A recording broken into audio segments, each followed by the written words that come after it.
went to UNC Wilmington, played baseball there, and I played high school baseball for Jimmy Williams, who came in my sophomore year and took over the baseball program. And when I finished at UNCW, he was the principal at Southern Wayne High School, and he asked me if I'd be interested in coaching baseball there and teaching there. And I said, yeah, by all means, because that was home.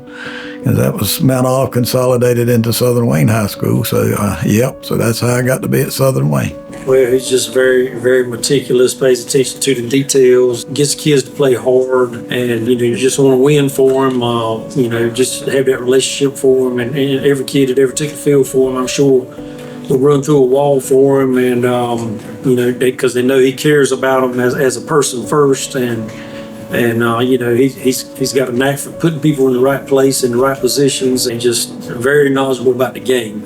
My youngest son played for me, and my oldest boy was in school at Greenville, and he came home one day and came out to practice, and he said, why is my baby brother out there running the track with his cowboy boots on? I said, well, he forgot to bring his baseball shoes to practice today, so he's out there running. He had to run the whole practice with his cowboy boots on around the track. We were playing down in Jacksonville, North Carolina, near the end of the season. And we knew the state playoffs were right around the corner. And we had gone down to Jacksonville and looked terrible. I mean, we could not buy a base hit. So I did something I've never done before or since.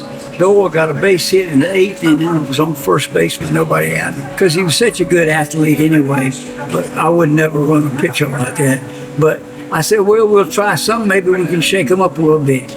And one of my players hit a line drive at the second baseman, and Doyle, real good break, and it hit him right in the calf muscle as he was running, and knocked him right up in the air. I've had a lot of great young men come through our program, and, they're largely responsible for me being here today. I'd just have to say that's probably the greatest thing about being there at Southern Wayne was just, the good kids to work with.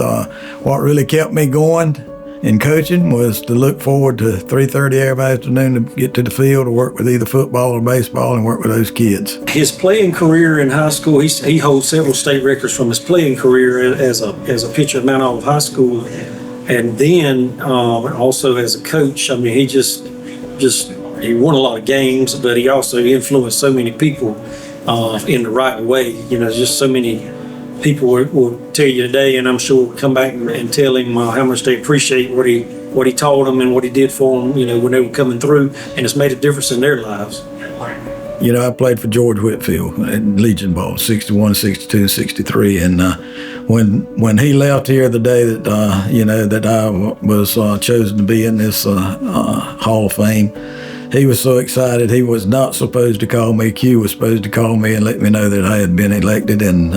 But George had to call me, and I was on the way back from my hunting cabin in Pender County with my two sons. And when he called, I was listening to him. And it didn't really strike home too good. And I just thought about it a little bit. And the next day I woke up and I said, was I dreaming? I called Coach Whitfield. I said, Coach Whitfield, you called me yesterday? He said, yeah. I said, was I dreaming? He said, no, stud, you ain't dreaming. He said, they got you in. I said, great. I was very honored to hear that. That was super. It's quite humbling because of all the great coaches I know that are in this organization, like George Whitfield and Buck Hardy and Ronald Vinson and James Rabbit Fulgham. Just to be associated with those guys who I looked up to all my coaching career is just quite an honor.